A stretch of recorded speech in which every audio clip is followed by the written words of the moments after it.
याद करिए, 4 करोड़ गरीबों के मकान बन गए हैं, 12 करोड़ गरीबों के लिए शौचालय बन गए हैं, 12 करोड़ किसानों को प्रधानमंत्री किसान सम्मान निधि का लाभ प्राप्त हो रहा है,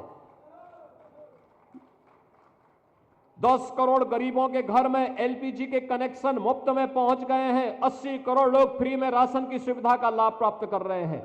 यही तो है राम राज्य,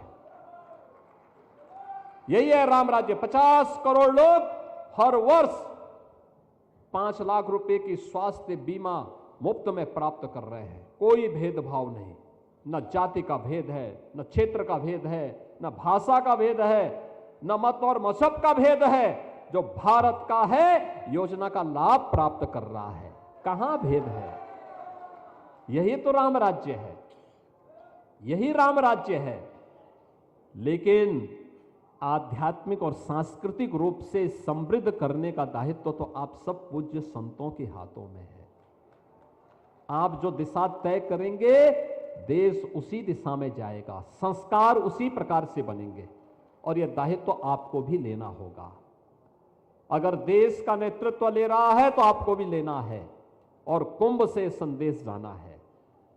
ये जो सारी व्यवस्था हुई है आप ही के सबके सानिध्य में हुई है और आप ही के लिए हुई है। कुंभ तो आपके लिए है, आपके सानिध्य में करोड़ आज के दिन पे यानी 13 जनवरी से अब तक, कल तक 10 दिन में 10 करोड़ लोगों ने स्नान किया है।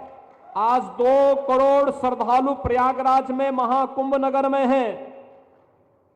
दुनिया के अंदर कहीं इस प्रकार का आयोजन नहीं हो रहा, कहीं नहीं हो रहा है, कहीं नहीं हो सकता। ये सामर्थ्य केवल आपके पास है, आप कर सकते हैं। और अगले 35 दिनों के अंदर यानी 45 दिनों के इस महाकुंभ आयोजन में 45 करोड़ से अधिक श्रद्धालु आने वाले हैं। 45 करोड़ से अधिक श्रद्धालुओं का मतलब दुनिया की तीसरी बड़ी आबादी, तीसरी बड़ी आबादी। इतनी बड़ी ताकत किसी के पास नहीं है दुनिया में, ये केवल भारत कर सकता है।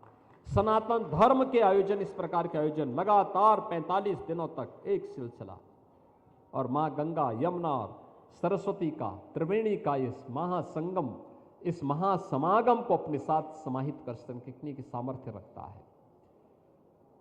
आप एकता पे ध्यान दीजिए, भारत समृद्धि की नई ऊंचाई को प्राप्त कर लेगा। आप बांटने वाली ताकतों से सावधान रहिए। भारत अपनी समृद्धि को और अपना स्थान पुनः विश्व के अंदर बना लेगा, कोई समस्या नहीं उसमें। लेकिन एक प्रयास हमारे स्तर पर भी होना चाहिए, और इसलिए मैं आप सबसे एक विनम्र अपील करूंगा, कुंभ का संदेश एकता का संदेश होना चाहिए।